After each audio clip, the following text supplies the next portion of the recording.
Maurice Decker, fidèle quoi qu'il en coûte. Chapitre 10. L'épreuve du silence. Élie, l'homme de prière, se tient au bord du torrent dont le niveau baisse de jour en jour. Du fond de l'étroite gorge monte une prière fervente émaillée de questions. « Éternel, Dieu des armées, pourquoi cela? Que veux-tu m'apprendre? En quoi t'ai-je offensé? Quel est ton plan? Fais-moi comprendre, comment vais-je m'en sortir ?» Ces paroles, de plus en plus pressantes, résonnent dans le silence de cet endroit désertique et leur écho bondit et rebondit étrangement d'un flanc à l'autre du ravin. De temps en temps retentit le croassement lugubre d'un corbeau, mais de Dieu, point de réponse. L'Éternel se tait. Bien entendu, soulignons-le de nouveau, c'est nous qui mettons ces questions sur les lèvres du prophète. Le texte biblique est bref et ne précise rien sur les états d'âme d'Élie. S'il n'a pas réagi comme nous osons l'imaginer, peut-être l'aurions-nous fait en étant à sa place. D'où l'intérêt de nous mettre dans la peau du personnage et de lui prêter, bien à dessein, nos sentiments possibles, voire probables, dans une telle situation. Élie pouvait être tenté d'interpréter le silence de l'Éternel comme un abandon pur et simple de sa part. Ne vous est-il jamais arrivé d'être complètement désorienté face à l'apparente insensibilité persistante de Dieu, alors que vous l'interpelliez sans relâche pour qu'il vienne à votre secours?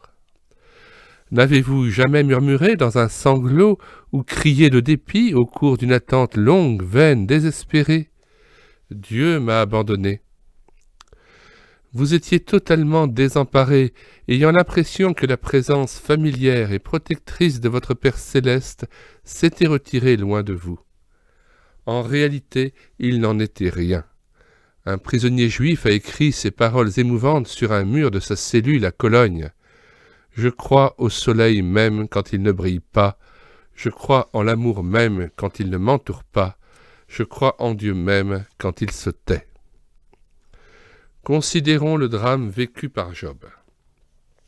Lorsque nous examinons la terrible épreuve qu'il traversa, nous avons un immense avantage sur lui, puisque les 2 premiers chapitres de son histoire nous donnent la clé de l'énigme qui le tortura continuellement. Ni lui, ni sa femme, ni personne autour de lui ne savait que sa situation dramatique était le résultat direct d'un odieux défi jeté par Satan à la face même de l'Éternel. Pendant des années, son torrent de Kérith avait été débordant de toute la richesse des bénédictions variées de Dieu à son égard. Puis, en un seul jour, le lit du torrent fut presque à sec, tant le feu de l'épreuve était intense. Lorsqu'il ne fut plus qu'une plaie vivante, sans doute léchée par les chiens, son torrent était semblable à un oued complètement desséché dans l'aridité du désert saharien. Tout lui laissait croire que Dieu l'avait abandonné. L'avalanche de catastrophes qui l'avait dépouillé de tout ce qu'il possédait et privé de ses chers enfants, la révolte de son épouse, enfin le diagnostic catégorique et opiniâtre des 3 médecins de néant penchés au chevet du grand malade. L'un d'eux, Tsophar, le classa sans aucun scrupule parmi les méchants impies qui, à cause de leurs iniquités sans nombre, ne peuvent plus poser leur regard sur les ruisseaux, sur les torrents, sur les fleuves de miel et de lait, puisque le jugement de Dieu les prive de ses bénédictions. Chapitre 20, verset 17. Job avait beau crier de toutes ses forces à Dieu, seuls les discours accusateurs de plus en plus violents de ses consolateurs fâcheux lui répondaient. Le silence de Dieu lui était insupportable. « Pourquoi me caches-tu ton visage et me prends-tu pour ton ennemi ?» Chapitre 13, verset 24. « Si tu voulais me fixer un terme auquel tu te souviendrais de moi. » Chapitre 14, verset 13. « Voici, je crie à la violence, et nul ne répond. » Chapitre 19, verset 7. « Si je vais à l'Orient, il n'y est pas. Si je vais à l'Occident, je ne le trouve pas. Est-il occupé au nord? Je ne puis le voir. Se cache-t-il au midi? Je ne puis le découvrir. » Chapitre 23, versets 8 à 9. Que ne suis-je comme au jour de ma vigueur, où Dieu veillait en ami sur ma tente, quand le Tout-Puissant était encore avec moi. Chapitre 29, 4 à 5. Job n'avait plus qu'un double souhait, Que ces trois charlatans gardent enfin le silence, chapitre 13, verset 5, et que Dieu se remette à lui parler. Pourtant, au bord de son torrent complètement à sec, Job était encore capable d'affirmer « Voici, quand même il me tuerait, je ne cesserai d'espérer en lui » chapitre 13, verset 15. Puis, Élihu prit la parole avec humilité et droiture de cœur. Il sut encourager Job à cesser de regarder au torrent vide et à lever les yeux vers le ciel. « Considère les cieux et regarde » chapitre 35, verset 5. Il l'exhorta à ne surtout jamais désespérer de Dieu et à ne pas se laisser démobiliser par son long silence. « Bien que tu dises que tu ne le vois pas, ta cause est devant lui, attends-le. » chapitre 35, verset 14. Il eut le mérite de ne pas se centrer sur Job, mais sur la personne même de Dieu qu'il décrivit pour Job, dans sa transcendance, dans sa majesté et dans sa souveraineté absolue et parfaitement juste. Dieu est puissant, mais il ne rejette personne. Chapitre 36, verset 5. Il prépara ainsi le cœur de Job à recevoir une nouvelle vision de Dieu absolument bouleversante qui allait le marquer jusqu'à la fin de ses jours. Élihu fut comme un humble huissier, annonçant l'approche du glorieux souverain et préparant son ami éprouvé à le rencontrer. Chapitre 37, verset à 38. Dieu s'était tu pendant un temps, souffrant lui-même avec son serviteur intègre et droit, mais il n'avait cessé de le couver de son regard d'amour, travaillant à préparer son cœur en vue d'une révélation plus profonde sur l'infinie petitesse de l'homme face à la grandeur insondable du roi des rois et du seigneur des seigneurs. Mon oreille avait entendu parler de toi, mais maintenant mon œil t'a vu. Chapitre 42, verset 5. Pour un temps, l'oreille avait cessé d'entendre la voix de Dieu, afin que l'œil puisse mieux voir, contempler, s'imprégner de la personne même du Tout-Puissant dans sa gloire. À cette bénédiction insurpassable s'en ajoutait une autre, le défi lancé par Satan, si sûr de lui. Je suis sûr. Chapitre 1, verset 11, chapitre 2, verset 5. Se soldait par la cuisante défaite de l'accusateur. Dieu n'avait pas été renié par Job, dont la fidélité sortait de cette dure épreuve renforcée, plus pure et plus inconditionnelle que jamais auparavant. Même lorsque Dieu se tait, il travaille. Une telle affirmation me fait penser à ces grands virtuoses du piano qui voyagent presque toujours avec un clavier muet dans leur bagage. S'il vous arrivait de séjourner dans le même hôtel qu'un de ces artistes, et dans une chambre voisine de la sienne, vous pourriez croire qu'il ne s'exerce jamais, alors qu'en réalité il travaille avec assiduité, mais en silence. Rubinstein, qui utilisait beaucoup cet instrument des plus discrets, se confia un jour à un autre artiste. « Quand je laisse un jour passer sans en jouer, je m'en aperçois aussitôt. Quand je laisse 2 jours passer, mes amis s'en aperçoivent. Et quand je laisse 3 jours, un public de connaisseurs s'en aperçoit à son tour. » Élie allait bientôt avoir l'occasion de constater que l'Éternel n'avait pas été inactif pendant qu'il se taisait. En attendant, Dieu n'était pas trop occupé ailleurs, en voyage ou plongé dans un profond sommeil, comme le dieu mort appelé Baal que le prophète de l'Éternel stigmatisait à souhait aux oreilles de ses adorateurs sanguinolents et agités. 1 Roi 18, 25 à 29. Voici, il ne sommeille ni ne dort, celui qui garde Israël. Psaume 121, verset 4. Le Dieu vivant d'Élie était à l'épreuve dans le cœur de son serviteur et en sa faveur. Il avait prévu la délivrance et voulait en même temps conduire son enfant plus loin dans sa marche avec lui. Les prières non exaucées, ou celles qui semblent être non exaucées, constituent l'un des autels les plus efficaces où Dieu forme ses vrais instruments. G. Verwer. James O. Fraser va dans le même sens lorsqu'il écrit « Les prières non exaucées m'ont enseigné à chercher la volonté du Seigneur et non la mienne. Je suppose que nous avons connu pour la plupart de telles expériences. Nous avons prié, prié, prié encore, sans réponse. le ciel était d'airain sur nos têtes. Mais béni soit cet airain s'il nous a appris à ensevelir un peu plus dans la croix de Christ ce moi toujours présent. Parfois notre requête était si bonne en apparence, mais cela ne garantit pas qu'elle soit de Dieu. Beaucoup de bons désirs proviennent d'un moi non crucifié. E. Crossman, Opus Citatum, page 93. Notre Dieu n'est jamais en grève. Son ruisseau est toujours plein d'eau. Psaume 65, verset 10. Le récit de la résurrection de Lazare en est une puissante démonstration, Jean 11, 1 à 45. Combien le silence persistant de Jésus devait être angoissant, voire révoltant pour les deux sœurs Marthe et Marie qui l'avaient fait informer de la maladie de leur frère Lazare.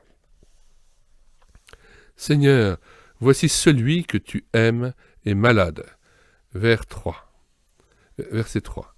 L'appel au secours était clairement sous-entendu. L'aide du grand médecin qui avait guéri tant de malades était requise au chevet de l'ami souffrant. Il allait certainement accourir sans tarder, abandonner à l'instant et sans la moindre hésitation la tâche à laquelle il était occupé. Abandonnant à l'instant et sans la moindre hésitation la tâche à laquelle il était occupé. Cela n'allait-il pas de soi pour de tels amis ? Marthe et Marie en étaient absolument persuadées.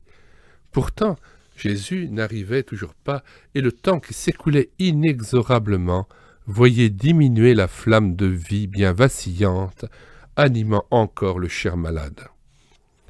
Les deux sœurs savaient que le Seigneur n'était qu'à 9 ou 10 heures de marche de Béthanie lorsque le message l'avait atteint. Il était au courant du drame qui les déchirait, et chaque heure qui passait les plongeait dans une plus profonde détresse. Le doute labourait ces deux cœurs affligés et les submergeait de plus en plus, tandis qu'elles guettaient leur grand ami au bout du chemin désespérément désert. Lorsque finalement la dernière étincelle de vie s'éteignit, que la mort entra dans la chambre et avec elle le cortège bruyant des pleureuses, le sentiment d'abandon atteignit son paroxysme. Même lui, le Seigneur et le puissant ami, avaient cruellement déçu leur espoir entièrement investi en lui. Toutes les prières montées vers le ciel, durant cette interminable attente, étaient restées sans réponse. Le Père avait gardé le silence le plus absolu, le Fils ne s'était manifesté d'aucune manière. Jésus n'était même pas intervenu in extremis. Il avait tout simplement laissé mourir Lazare sans bouger le petit doigt. Il arriva même largement en retard, 4 jours après l'ensevelissement de son ami. En matière de courtoisie, c'était un comble. La dernière lueur d'espoir s'était évanouie depuis longtemps. Les deux femmes avaient bu la coupe de l'échec le plus cuisant jusqu'à la lie. Maintenant, il leur restait tout juste la force d'exprimer leur seul grand regret, sans doute mêlé d'amertume. « Seigneur, si tu avais été ici, mon frère ne serait pas mort. » Jean 11, 21-32. Mais Jésus leur répondit simplement en opposant à leur « si » un autre « si ». « Si tu crois, tu verras la gloire de Dieu » verset 40. Et il retourna complètement la situation plus que désespérée en ressuscitant Lazare. Dès l'instant où il avait appris la nouvelle de la maladie de celui qu'il aimait, le Seigneur avait déjà en vue son aboutissement ultime. Cette maladie n'est point à la mort, mais elle est pour la gloire de Dieu, afin que le Fils de Dieu soit glorifié par elle. Verset 4. Il savait ce qu'il allait faire et contrôlait parfaitement la situation. En merveilleux stratège et parfait pédagogue, sous la direction de son céleste Père et en union totale avec lui, il laissa le torrent s'assécher complètement sans cesser un seul instant de penser à ses 3 amis. Il fallait que Marthe et Marie réalisent que lorsque les torrents terrestres et humains sont à sec, le ruisseau de Dieu est encore plein d'eau. Elles devaient apprendre à échanger le « si » de la perplexité, du doute et du désespoir contre le « si » de la foi qui regarde au Dieu toujours fidèle et espère contre toute espérance. Romains 4, verset 18. Ainsi, pendant que le Seigneur se taisait, il n'en labourait pas moins en profondeur 2 cœurs impatients et angoissés, brisant les mottes et préparant la terre pour pouvoir y enfouir une semence de résurrection et de vie. En réalité, notre Dieu ne se tait jamais totalement. Ses silences ne sont jamais des pleins de rien du tout, selon le mot d'un petit garçon de 6 ans qui, dans un doux murmure, invitait sa maman à écouter sans faire de bruit. Ils sont en eux-mêmes autant de messages différents adressés personnellement par Dieu à chacun de ses enfants. Silence pesant et solennel de la réprobation, 1 Samuel 28, verset 6. Silence vibrant de l'amour débordant qui suit le pardon et la réconciliation. Sophonie 3, 17. Silence sympathique de l'amour paisible et compréhensif qui écoute avec sollicitude. 1 Roi 19, 12. Le son d'une douceur tranquille et un doux silence. Silence de l'amour patient qui éduque, laboure, forme, purifie. Dieu utilise simplement le langage qui correspond le mieux à nos situations, à nos attitudes, à nos besoins, et en fonction de son plan d'amour pour nos vies. Dieu parle cependant, tantôt d'une manière, tantôt d'une autre, et l'on n'y fait pas attention. Job 33, verset 14. La mort et la résurrection de Lazare étaient une préfiguration. Elles annonçaient l'approche des événements les plus importants dans l'histoire de l'humanité depuis la chute. Pour bien comprendre le message, il suffit de changer les personnages de Jean 11, Lazare, dont le nom signifie « Dieu est mon secours », Dieu est secours, nous parle du Seigneur Jésus, le Fils bien-aimé du Père, venu sur la terre pour secourir les hommes en les arrachant à l'esclavage du péché. Marthe et Marie, ce sont les disciples dans la chambre haute, puis dans le jardin de Gethsémane. Ils sont désemparés car Jésus, leur secours, est en quelque sorte sur son lit d'angoisse. Celui que le Père aime tant traverse une vallée d'angoisse et de tristesse insondable à l'approche de la mort.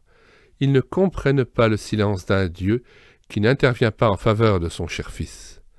De loin, ils assistent au spectacle révoltant de la croix sur laquelle celui qu'ils ont suivi avec enthousiasme et une grande espérance dans le cœur est écartelé entre terre et ciel, sous un soleil brûlant à son zénith.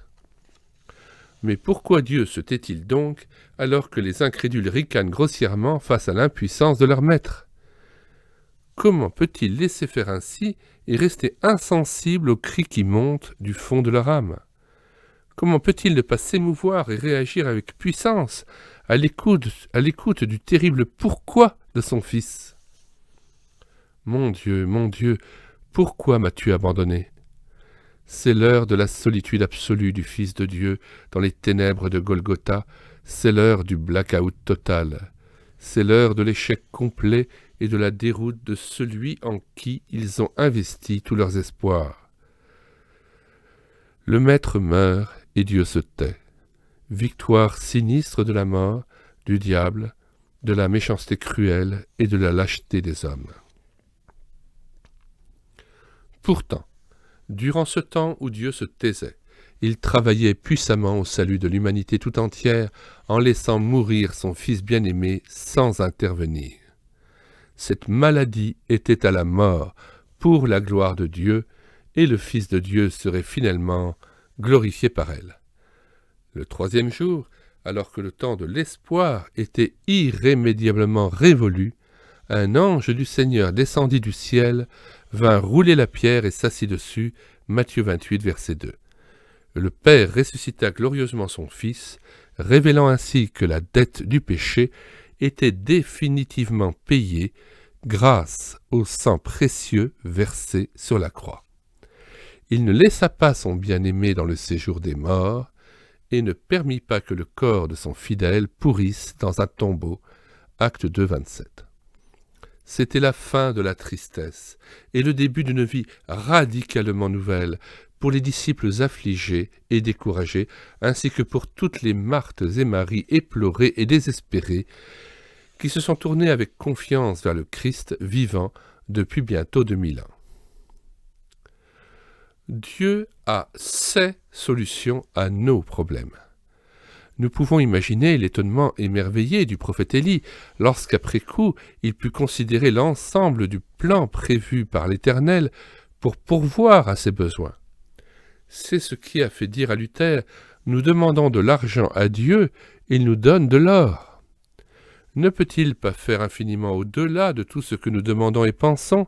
Éphésiens 3,20. Analysons les raisons ayant pu justifier une telle stratégie de la part de Dieu et tirons-en des enseignements utiles pour notre vie. Dieu nous prépare à comprendre et à accepter ses solutions. Pendant qu'Élie voyait le niveau du torrent baisser de jour en jour, l'Éternel poursuivait au moins 2 buts à la fois, tout en continuant à protéger son prophète et à pourvoir à ses besoins. Il voulait en même temps sauver une pauvre veuve païenne habitant de Sarepta dans le territoire de Sidon, 1 Roi 17:9. Or, ce second but ne pouvait que choquer Élie, le juif fidèle.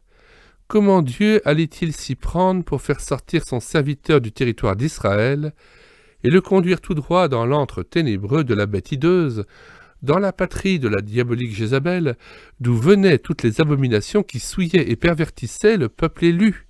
Chapitre 16, 31. Jésus a souligné la dimension toute particulière de cet événement lorsqu'il a dénoncé l'incrédulité notoire des habitants de Nazareth. Il y avait plusieurs veuves en Israël du temps d'Élie, lorsque le ciel fut fermé 3 ans et demi, 3 ans et 6 mois, et qu'il y eut une grande famine sur toute la terre. Et cependant, Élie ne fut envoyé vers aucune d'elles, si ce n'est vers une femme veuve à Sarepta, dans le pays de Sidon. Luc 4, 25 à 26. Si l'Éternel lui avait demandé d'entreprendre une expédition punitive dans cet endroit maudit, Élie aurait été volontaire pour partir aussitôt, afin d'y faire descendre le feu du ciel. Mais c'était pour sauver et bénir une païenne qu'il devait s'y rendre. Il fallait donc qu'un profond changement s'opère d'abord dans la mentalité du prophète.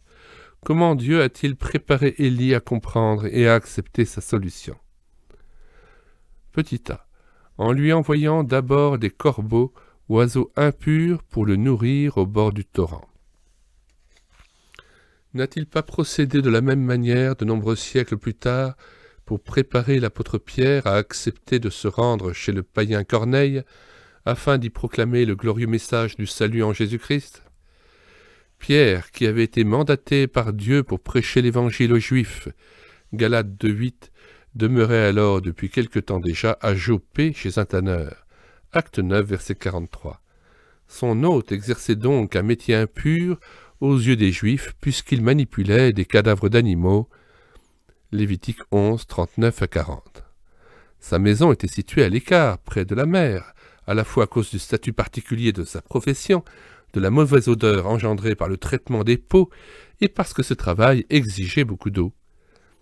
Pierre, qui était pêcheur de profession, avait certainement été attiré par le bord de la mer, et en acceptant l'hospitalité de ce tanneur, il prouvait que le Saint-Esprit était en train d'opérer un changement d'envergure dans sa mentalité. Dieu se servait aussi de ce séjour, chez un homme envers qui les Juifs éprouvaient généralement de l'aversion, pour préparer l'étape suivante, plus difficile encore à accepter, aller évangéliser un officier romain. Lorsque Pierre tomba en extase vers midi, pendant le 2e temps de prière des Juifs, il vit le ciel ouvert et une sorte de grande nappe tenue aux 4 coins qui descendait et s'abaissait vers la terre.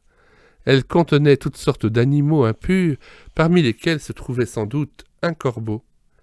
L'apôtre invité à tuer et à manger s'exclama « Non, Seigneur », démontrant ainsi combien il est facile dans la vie avec Christ de proclamer sa seigneurie par nos lèvres, tout en disant aussitôt « Non » dans le même élan. La vision eut lieu 3 fois, Dieu continuant patiemment ce long travail de sape et de labour dans le cœur de son serviteur, pour enfoncer ses dernières défenses et l'amener à ne plus regarder comme souillé ce qu'il avait déclaré pur. C'est ainsi que l'apôtre des circoncis en arriva à accepter d'ouvrir toute grande la porte de l'Église de Jésus-Christ au monde des incirconcis, acte 10. De même que les corbeaux ont préparé le salut de la veuve dans l'esprit d'Élie, les animaux de la vision, dont sans doute des corbeaux, ont préparé le salut des païens dans le cœur de l'apôtre Pierre. Il est aussi probable que le secours de Dieu au moyen des corbeaux a disposé le cœur du prophète à accepter un secours semblable par le canal de la veuve païenne de Sarepta. Notons au passage, puisque nous l'avons déjà longuement souligné précédemment, que Dieu travaillait en fonction de l'avenir du prophète, déjà entièrement connu de lui. B. En permettant que le torrent se vide progressivement sous les yeux du prophète, afin que ce dernier comprenne, par expérience, la détresse de la veuve, et soit ainsi rendu capable de lui communiquer le message de la fidélité de Dieu avec conviction et passion. En effet, lorsqu'Élie est arrivé à l'entrée du village de Sarepta, le torrent de la veuve était pratiquement à sec, verset 12. Elle en était à sa dernière poignée de farine et à ses dernières gouttes d'huile. Sa situation était désespérée. L'homme de Dieu pouvait comprendre avec son cœur le combat intérieur de cette pauvre femme et était bien placé pour témoigner de la puissance sans limite du Dieu vivant et fidèle. Les personnes qui ont connu ou qui traversent de profondes vallées de souffrance sont souvent rebutées dans leur sensibilité exacerbée par les témoignages bouillants de croyants à la vie facile et dont la passion est dénuée de vraie compassion. Quelqu'un a parlé d'un type de chrétien dont le comportement, au lieu de préparer les cœurs à recevoir la semence de l'Évangile, ne fait que les endurcir. Ce sont les orthodoxes de la saine doctrine, sûrs de leur affaire, affrontant le prochain d'un air de supériorité et de ce fait, le poussant à se refermer en lui-même au lieu d'ouvrir son cœur au message de la grâce. C'est le chrétien éléphant dont les pattes massives, en foulant le terrain, le rendent dur et impénétrable. L'écrivain Albert Camus a fait remarquer qu'il y avait deux sortes d'efficacité, celle du typhon et celle de la sève. La Bible tient le même langage lorsqu'à diverses reprises elle évoque les œuvres de la chair opposées aux fruits de l'esprit, Galates 5, 16 à 24. L'efficacité du moi opposée à celle de Jésus-Christ en moi, Galates 2, 20. Si vous vous tenez à 500 mètres d'un homme et lui jetez l'évangile à la tête, vous le manquerez sûrement. Mais si vous allez près de lui, si vous lui saisissez la main avec chaleur et lui montrez que vous avez pour lui de l'affection, alors, par la bénédiction de Dieu, vous pourrez diriger ses pas sur le bon chemin. C.H. Spurgeon. Voilà pourquoi Dieu nous oblige parfois à emprunter des sentiers difficiles, semés de souffrances, afin de nous sensibiliser à la situation douloureuse d'hommes et de femmes auxquels nous pouvons alors vraiment nous identifier. Nous sommes ainsi rendus capables de les aider avec amour, d'autant plus que, se rendant vite compte que nous ne sommes pas simplement de brillants théoriciens dans le domaine de l'épreuve, ils nous ouvrent plus facilement leur cœur avec confiance. Un auteur, prenant l'exemple de la déception, écrit ces lignes. Le livre de vie de chaque chrétien contient quelques pages écrites à la demande du tuteur impitoyable nommé Déception. Je répète, le livre de vie de chaque chrétien contient quelques pages écrites à la demande du tuteur impitoyable nommé Déception. Les larmes ont peut-être obscurci ces pages à l'époque, mais en les revoyant à la lumière de l'expérience, nous pouvons y ajouter en bas de page « Merci Seigneur pour ces pertes ». Un commentateur a ajouté « Si vous êtes éprouvé par la déception, ne soyez pas amer. Vous êtes en train d'être préparé de façon unique à en aider d'autres qui ont de la difficulté à réussir leur cours de déception. »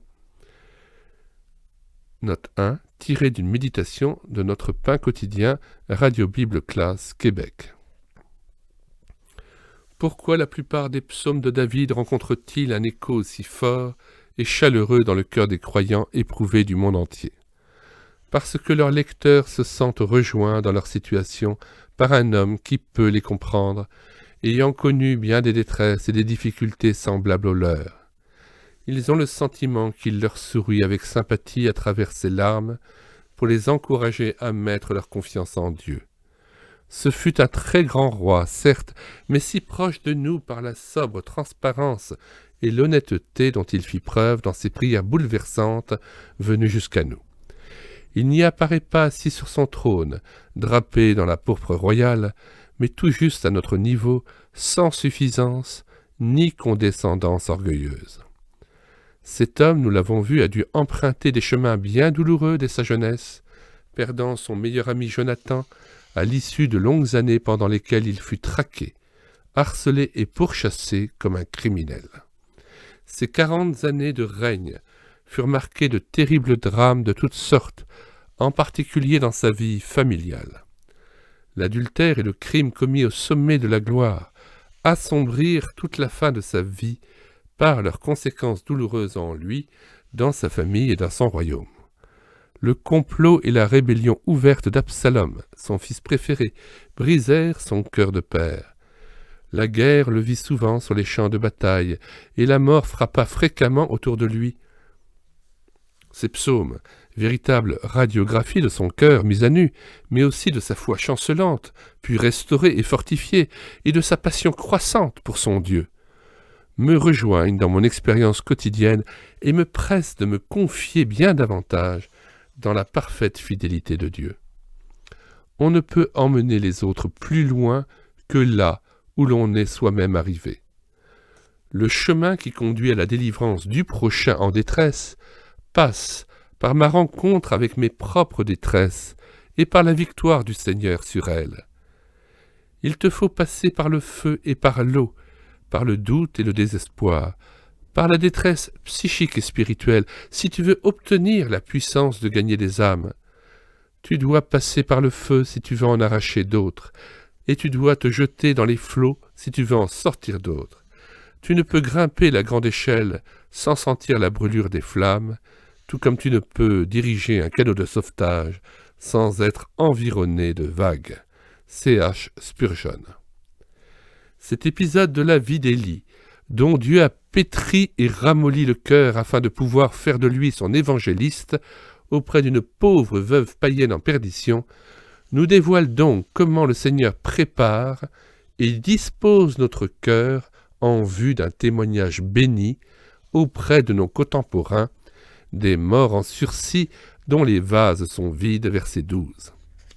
C'est lui qui choisit soigneusement nos torrents de Kérit, afin que notre mentalité change et que l'obéissance et la compassion triomphent des préjugés de toutes sortes qui encombrent et paralysent notre esprit. C'est bien sûr aussi de cette manière que notre Dieu procède pour que nous puissions être les instruments de son amour auprès de nos frères en la foi. Le Seigneur n'est-il pas un fin stratège et un parfait pédagogue? Fin du chapitre 10. J'en profite aussi pour remercier chaleureusement M. Maurice Decker qui m'a en personne permis de pouvoir lire cet ouvrage d'une grande valeur et je lui exprime à nouveau toute ma reconnaissance pour cette autorisation faite à cette chaîne YouTube, Elle écoutait sa parole, de pouvoir donc promouvoir et mettre en avant ce livre fidèle quoi qu'il en coûte. Au revoir.